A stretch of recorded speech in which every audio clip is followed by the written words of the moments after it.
சில ஆண்கள் வாழ்க்கையில் வெற்றியின் ஏணியில் தொடர்ந்து ஏறுவது ஏன் என்று நீங்கள் எப்போதாவது யோசித்திருக்கிறீர்களா? மற்றவர்கள் ஒவ்வொரு முயற்சியையும் மீறி போராடும்போது சில வீடுகளில் செல்வத்தின் தெய்வமான லக்ஷ்மி நிரந்தரமாக வசிப்பதையும் மற்ற வீடுகளிலிருந்து செல்வம் தொடர்ந்து வெளிப்புறமாக பாய்வதையும் நீங்கள் கவனித்திருக்கிறீர்களா? இன்று ஆயிரக்கணக்கான ஆண்டுகளாக ரகசியமாக வைக்கப்பட்டிருந்த ஒரு தாந்திரீக ரகசியத்தை நாம் வெளிக்கொணரப் போகிறோம். துவக்கம் பெற்ற பயிற்சியாளர்களுக்கு மட்டுமே வெளிப்படுத்தப்பட்ட ஒரு உண்மை. பிரபஞ்சத்தில் 2 வகையான ஆற்றல்கள் செயல்படுகின்றன என்று பண்டைய தாந்திரீக நூல்கள் கூறுகின்றன.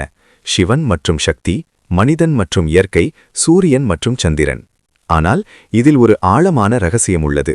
நவீன சமூகம் மறந்துவிட்டது அல்லது வேண்டுமென்றே புறக்கணித்த ஒன்று. இந்த ரகசியம் ஒரு மனிதனின் வாழ்க்கையில் செல்வம், வெற்றி மற்றும் செழிப்பை கொண்டு வரும் பெண் சக்தியின் அற்புதமான திறன். இது வெறும் மூட நம்பிக்கையா? இது ஒரு காலாவதியான கருத்தா? அல்லது அதற்குள் ஏதேனும் அறிவியல் மற்றும் ஆன்மீக உண்மை மறைந்திருக்கிறதா?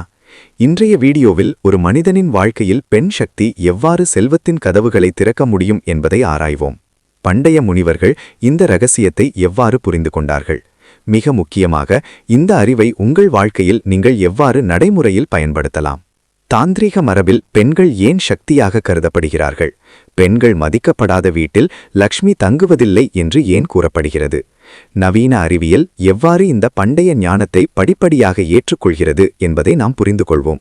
எனவே உங்கள் வாழ்க்கையை மாற்றக்கூடிய ஒரு பயணத்திற்கு தயாராகுங்கள். முன்பு மூடப்பட்டிருந்த செல்வம் மற்றும் வெற்றியின் கதவுகளுக்கு உங்களை அழைத்துச் செல்லுங்கள். ஆயிரக்கணக்கான ஆண்டுகளுக்கு முன்பு வேத முனிவர்கள் பிரபஞ்சத்தின் மர்மங்களை புரிந்து கொள்ள தியானத்தில் ஆழமாக மூழ்கியிருந்தபோது அவர்கள் ஒரு குறிப்பிடத்தக்க உண்மையை கண்டுபிடித்தனர். அனைத்து படைப்புகளும் 2 ஆற்றல்களின் சமநிலையில் தங்கியுள்ளன என்பதை அவர்கள் கவனித்தனர். ஆண் உறுப்பு சிவன் என்று அழைக்கப்படுகிறது, பெண் உறுப்பு சக்தி. ஆனால் இங்கே மிக முக்கியமான விஷயம் என்னவென்றால், சக்தி இல்லாத சிவன் ஒரு ஷடலம், அதாவது செயலற்றது, உயிரற்றது, சாத்தியமற்றது. தாந்திரீக வேதங்கள், குறிப்பாக சக்தி மரபின் சக்தி படைப்பின் அடிப்படை சக்தி என்பதை தெளிவாக கூறுகிறது. மகாகாளி, மகாலட்சுமி மற்றும் மகா சரஸ்வதி, இந்த 3 தெய்வங்களும் எந்த ஆண் தெய்வத்தின் மனைவிகள் அல்லது உதவியாளர்கள் அல்ல, ஆனால் அவர்களிலேயே முழுமையான சக்திகள். பண்டைய உரையான தேவி மகாத்மா, தேவர்கள் அசுரர்களால் தோற்கடிக்கப்பட்ட போது அவர்கள் ஆண் தெய்வங்களை அல்ல, தெய்வத்திடம் அடைக்கலம் புகுந்தனர் என்று கூறுகிறது. ரிக்வேதத்தின் தேவி சூக்தத்தில் அகம் ராஷ்டிரிய சங்கமணி வசூனா, செல்வத்தையும் செழிப்பையும் சேகரிப்பவன் நான் என்று தெய்வமை கூறும் ஒரு மந்திரம் உள்ளது. இது வெறும் குறியீட்டு கூற்று மட்டுமல்ல, ஆழமான அறிவியல் மற்றும் ஆற்றல் மிக்க உண்மையை சுட்டிக்காட்டியது. பண்டைய இந்தியாவில் பெண்கள் மதிக்கப்பட்டால் மட்டுமே ஒரு ராஜ்யத்திற்கு செழிப்பு வரும் என்று மன்னர்களுக்கு கற்பிக்கப்பட்டது. மனுஸ்மிருதியின் ஒரு வசனம் பெரும்பாலும் தவறாக மேற்கோள் காட்டப்படுகிறது. இருப்பினும் அதன் அசல் பொருள் எத்ர நாரியஸ்து பூஜ்யந்தே ராமந்தே தத்ர தேவதா. பெண்கள் மதிக்கப்படும் இடத்தில் தெய்வங்கள் வசிக்கின்றன. கடவுள்களுடன் செழிப்பு, வெற்றி மற்றும் செல்வம் வருகின்றன. தாந்திரீக பாரம்பரியம் மற்றொரு ஆழமான ரகசியத்தை வைத்திருக்கிறது. தந்திரம் மகா வித்யாக்களை பற்றி குறிப்பிடுகிறது. 10 பெரிய வித்யாக்கள் அனைவரும் பெண் வடிவத்தில் உள்ளனர். காளி, தாரா, திரிபுர சுந்தரி, புவனேஸ்வரி, சின்னமஸ்தா, திரிபுர பைரவி, தூமாவதி, பாக்லமுகி, மாதங்கி மற்றும் கமலா பல்வேறு வகையான சக்திகளை குறிக்கின்றனர். இவற்றில் லக்ஷ்மி, ரூபா மற்றும் கமலா செல்வம் மற்றும் செழிப்பின் தெய்வங்கள். செல்வத்தை அடைவதற்கு பெண் சக்தியை வளர்ப்பது அவசியம் என்பதை தாந்திரீக பயிற்சியாளர்கள் அறிந்திருந்தனர். ஆனால் இங்கே புரிந்து கொள்ள வேண்டிய மிக முக்கியமான விஷயம், பெண் சக்தியை பற்றி பேசும்போது நாம் உடல் ரீதியான பெண்ணை மட்டும் குறிப்பிடவில்லை. ஏற்றுக்கொள்ளும், வளர்க்கும், படைப்பாற்றல் மிக்க மற்றும் செழிப்பை ஈர்க்கும் திறன் கொண்ட ஆற்றலை குறிப்பிடுகிறோம். ஆண் ஆற்றல்தான் கொடுப்பவர். பூமி ஒரு விதையை பெற்று ஒரு முழு மரத்தை திருப்பித் தருவது போல, பெண் ஆற்றல் என்பது பெற்று பின்னர் திரும்பும் பெருக்கும் ஆற்றல். இப்போது பெண் ஆற்றல் உண்மையில் எவ்வாறு செயல்படுகிறது? அது ஏன் ஒரு ஆணின் வாழ்க்கையில் செல்வத்தையும் வெற்றியையும் கொண்டு வரும் ஆற்றலை கொண்டுள்ளது என்பதை புரிந்து கொள்வோம். இதை புரிந்து கொள்ள ஆற்றலின் கொள்கைகளை நாம் ஆழமாக ஆராய வேண்டும். இயற்கையில் உள்ள அனைத்தும் துருவ முனைப்பில் இயங்குகின்றன. நேர்மறை மற்றும் எதிர்மறை, யின் மற்றும் யாங், ஆண் மற்றும் பெண். மின்சாரத்தை பாருங்கள். நேர்மறை மற்றும் எதிர்மறை கம்பிகள் சந்திக்கும் போது மட்டுமே ஒளி உருவாக முடியும். ஒரு கம்பியால் மட்டும் எதுவும் செய்ய முடியாது. இதேபோல் ஆண் ஆற்றல் மட்டுமே செல்வத்தையும் செழிப்பையும் ஈர்க்க முடியாது. அது பெண் ஆற்றலுடன் சமநிலைப்படுத்த வேண்டும். தந்திரத்தில் இட்டா மற்றும் பிங்களா நாடியின் அழகான கருத்து உள்ளது. நம் உடலில் 3 முக்கிய ஆற்றல் சேனல்கள் உள்ளன. இடதுபுறத்தில் இட்டா நாடி உள்ளது. இது பெண் சக்தி, சந்திர சக்தி, குளிர்ச்சி மற்றும் ஏற்றுக்கொள்ளும் தன்மையை குறிக்கிறது. வலதுபுறத்தில் பிங்களா நாடி உள்ளது. இது ஆண் சக்தி, சூரிய சக்தி, வெப்பம் மற்றும் செயல்பாட்டை குறிக்கிறது. நடுவில் சுஷும்னா நாடி உள்ளது. அங்கு உண்மையான சக்தி விழித்தெழுகிறது. இங்கே ரகசியம் என்னவென்றால், பெரும்பாலான ஆண்கள் பிந்தரா நாடியிலிருந்து மட்டுமே செயல்படுகிறார்கள். ஆண் சக்தி அவர்கள் தொடர்ந்து சுறுசுறுப்பாகவும் ஆக்ரோஷமாகவும் கொடுக்கவும் செய்யவும் செய்கிறார்கள். ஆனால் செல்வத்தையும் செழிப்பையும் ஈர்க்க ஏற்றுக்கொள்ளும் தன்மையும் தேவை. மேலும் பெண் சக்தியும் தேவை. பெறாமல் எதையும் பெற முடியாது. உங்களுக்கு எவ்வளவு கொடுக்கும் திறன் இருந்தாலும் உங்கள் கைகள் முஷ்டிகளாக இருக்கப்பட்டால் எதையும் பெற முடியாது என்பது போல. இப்போது கேள்வி என்னவென்றால், பெண் சக்தி ஒரு ஆணின் வாழ்க்கையில் எவ்வாறு நுழைகிறது? இது 3 முக்கிய ஆதாரங்களிலிருந்து வருகிறது. முதலாவதாக, தனது தாயிடமிருந்து. ஒரு குழந்தையை தனது வாழ்நாள் முழுவதும் வளர்த்து நேசித்து ஆசீர்வதிக்கும் முதல் பெண் ஒரு தாய். தனது தாயை மதிக்காத, அவளுடைய ஆசீர்வாதங்களை பெறாத ஒரு ஆண் தனது வாழ்க்கையில் பெண் ஆற்றலின் மூலத்தை தடுக்கிறாள். இரண்டாவது ஆதாரம் அவரது வாழ்க்கை துணை, மனைவி அல்லது காதலி. இது மிகவும் சக்தி வாய்ந்த ஆதாரமாகும். ஏனெனில் இங்கு 2 ஆற்றல்களும் ஆழமான மட்டத்தில் சந்திக்கின்றன: உடல், மன, உணர்ச்சி மற்றும் ஆன்மீகம். பண்டைய நூல்களில் மனைவி அத்தான்யுய் தாகி பதியுடர் என்று பெறுகிறார். இதன் பொருள், பெண் ஆற்றல் இல்லாமல் ஒரு ஆண் முழுமையடையவில்லை. ஒரு மனைவி மகிழ்ச்சியாகவும் மதிக்கப்படுபவராகவும் அன்பாகவும் இருக்கும்போது அவளுடைய ஆற்றல் அவருடைய வாழ்க்கையில் செழிப்பின் ஓட்டமாக மாறும். மூன்றாவது ஆதாரம் சமூகத்தின் பெண்கள். சகோதரிகள், மகள்கள், சக ஊழியர்கள், பெண்கள் மற்றும் சமூகத்தில் உள்ள அனைத்து பெண்கள்.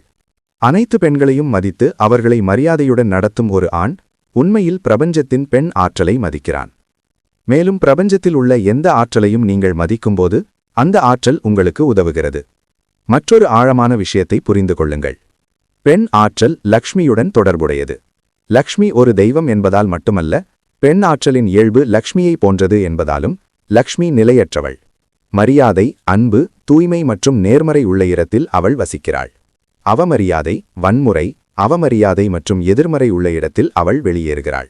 அதேபோல் பெண் ஆற்றலும் நிலையற்றது. மரியாதை மற்றும் அன்பு உள்ள இடத்தில் அது செழித்து வளர்கிறது. இப்போது நாம் ஆழமாக ஆராய்ந்து இந்த ஆற்றல் பரிமாற்றம் உண்மையில் எவ்வாறு செயல்படுகிறது என்பதையும், சில ஆண்கள் இந்த ரகசியத்தை புரிந்து கொண்டு ஏன் மகத்தான வெற்றியை அடைகிறார்கள் என்பதையும், மற்றவர்கள் தொடர்ந்து போராடுகிறார்கள் என்பதையும் புரிந்து கொள்வோம். தாந்திரிக வேதங்களில் ஆற்றல் சக்கரங்கள் என்று ஒரு கருத்துள்ளது. நம் உடலில் 7 முக்கிய சக்கரங்கள் உள்ளன. மேலும் ஒவ்வொரு சக்கரகமும் ஒரு குறிப்பிட்ட ஆற்றல் மற்றும் வாழ்க்கையின் ஒரு குறிப்பிட்ட பகுதியுடன் தொடர்புடையது. மூலாதார சக்கரம் பாதுகாப்பு மற்றும் நிலைத்தன்மையுடன் தொடர்புடையது. சுவாதிஷ்டான சக்கரம் படைப்பாற்றல் மற்றும் உணர்ச்சிகளுடன்.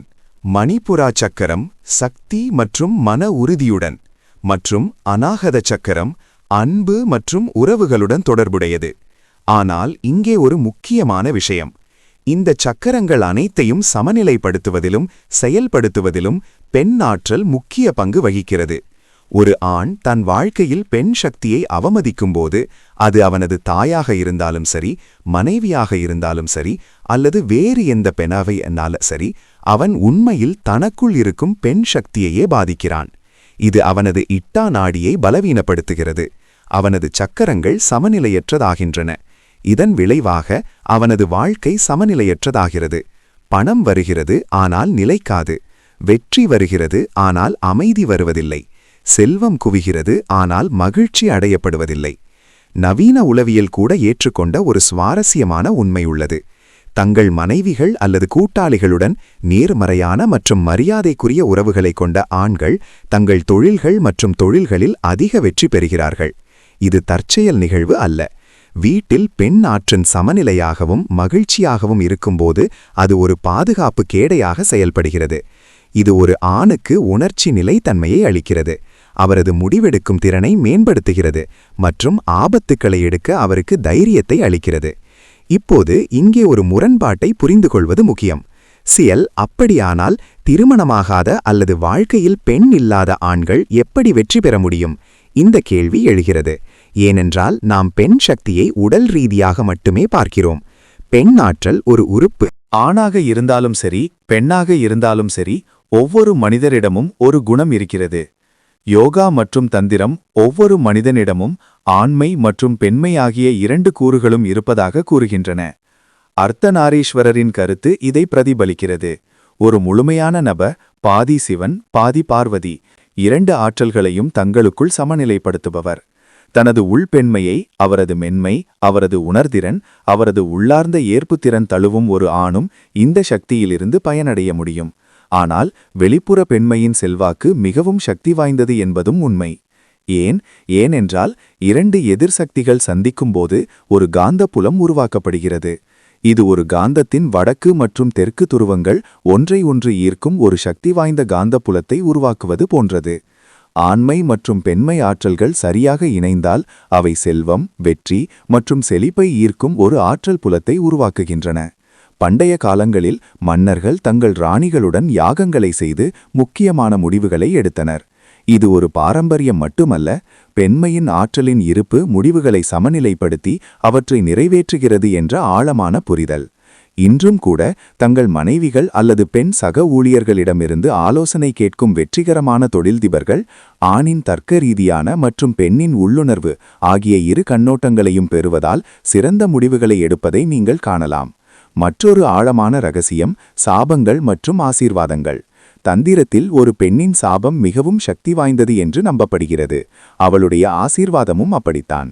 ஒரு பெண் ஒரு தாயாக இருந்தாலும், மனைவியாக இருந்தாலும் அல்லது சகோதரியாக இருந்தாலும் ஒரு ஆணை முழு மனதுடன் ஆசீர்வதிக்கும்போது அந்த ஆசீர்வாதம் ஒரு பாதுகாப்பு கேடையாக செயற்பட்டு வெற்றிக்கான கதவை திறக்கிறது. இப்போது கோட்பாட்டையும் இரகசியத்தையும் நாம் புரிந்து கொண்டுள்ளோம். ஆனால் உண்மையான கேள்வி என்னவென்றால், இந்த அறிவை நம் வாழ்வில் எவ்வாறு பயன்படுத்துவது? பெண் ஆற்றலுடன் நீங்கள் எவ்வாறு இணக்கமாக இருக்க முடியும் மற்றும் உங்கள் வாழ்க்கையில் செல்வத்தையும் வெற்றியையும் எவ்வாறு ஈர்க்க முடியும்? சிற நடைமுறை மற்றும் சக்தி வாய்ந்த நுட்பங்களை ஆராய்வோம். முதலில் மிக முக்கியமான பயிற்சி உங்கள் தாயிடம் ஆசி பெறுவது. உங்கள் தாய் உயிருடன் இருந்தால் தினமும் காலையில் அவரது பாதங்களை தொடவும், அவரது ஆசிகளை பெறவும். இது வெறும் சம்பிரதாயம் மட்டுமல்ல, இது ஒரு ஆற்றல் பரிமாற்றம். நீங்கள் குனிந்து உங்கள் தாயின் பாதங்களை தொடும்போது உங்கள் ஈகோவை தாழ்த்தி ஏற்றுக்கொள்ளும் நிலைக்கு செல்கிறீர்கள். அந்த நேரத்தில் உங்கள் தாயின் ஆற்றல் உங்கள் மனதில் நேரடியாக நுழைகிறது. உங்கள் தாய் இந்த உலகில் இல்லையென்றால் ஒவ்வொரு நாளும் தியானத்தில் அவரை நினைவில் கொள்ளுங்கள். மனதளவில் அவரது ஆசிகளை கேளுங்கள். இரண்டாவது முக்கியமான பயிற்சி உங்கள் மனைவி அல்லது வாழ்க்கை துணையுடன் உங்கள் உறவை தூய்மைப்படுத்தி நேர்மறையாக வளர்ப்பது. ஒவ்வொரு காலையிலும் எழுந்து உங்கள் மனைவியை பார்த்து அவளில் லக்ஷ்மியின் வடிவத்தை மனதளவில் காட்சிப்படுத்துங்கள். இது ஒரு மூட நம்பிக்கை அல்ல, ஆனால் ஒரு உளவியல் நிரலாக்கம். உங்கள் மனைவியை லக்ஷ்மியாக பார்க்கும்போது உங்கள் நடத்தை தானாகவே மரியாதைக்குரியதாக மாறும். வாரத்திற்கு ஒரு முறையாவது அவளுடன் தரமான நேரத்தை செலவிடுங்கள். அவளை கேளுங்கள். அவளுடைய உணர்வுகளை புரிந்து கொள்ளுங்கள். நினைவில் கொள்ளுங்கள், பெண்கள் உணர்ச்சிகளின் உயிரினங்கள். அவர்களின் உணர்ச்சிகள் மதிக்கப்படும்போது அவர்களின் ஆற்றல் நேர்மறையாகிறது. மூன்றாவது நுட்பம் லக்ஷ்மி சாதனா. ஒவ்வொரு வெள்ளிக்கிழமையும் ஒரு சிறப்பு பூஜை செய்யுங்கள். இது லக்ஷ்மியின் நாள். ஆனால் இந்த வழிபாடு சிலைக்கு மட்டுமல்ல, பெண் சக்திக்கே உரியதாக இருக்க வேண்டும். அன்று வீட்டிலுள்ள அனைத்து பெண்களுக்கும் சிறப்பு மரியாதை காட்டுங்கள். நன்கொடைகள் கொடுங்கள். ஏழை பெண்களுக்கு உதவுங்கள். நீங்கள் ஒரு பெண்ணுக்கு உதவும்போது நீங்கள் உண்மையில் பிரபஞ்சத்தின் லக்ஷ்மி சக்திக்கு சேவை செய்கிறீர்கள். நான்காவது பயிற்சி உங்களுக்குள் இருக்கும் பெண் சக்தியை எழுப்புவதாகும். இதற்கு ஒரு எளிய தியான முறை உள்ளது. ஒவ்வொரு நாளும் 10 நிமிடங்கள் அமைதியாக உட்கார்ந்து உங்கள் சுவாசத்தில் கவனம் செலுத்துங்கள். இடது நாசி வழியாக சுவாசிக்கவும். இது பெண் சக்தியின் பாதையான இடநாடியை செயல்படுத்துகிறது.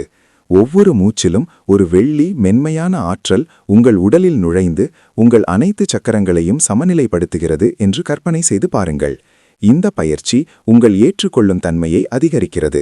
இது செல்வத்தையும் வாய்ப்புகளையும் ஈர்ப்பதற்கு அவசியம். ஐந்தாவது நுட்பம் வீட்டுச் சூழலை சுத்திகரிப்பது. பெண் சக்தி தூய்மை, அழகு மற்றும் நேர்மறையால் ஈர்க்கப்படுகிறது. உங்கள் வீட்டை சுத்தமாக வைத்திருங்கள். குறிப்பாக செல்வம் மற்றும் செழிப்புடன் தொடர்புடைய வடகிழக்கு திசை.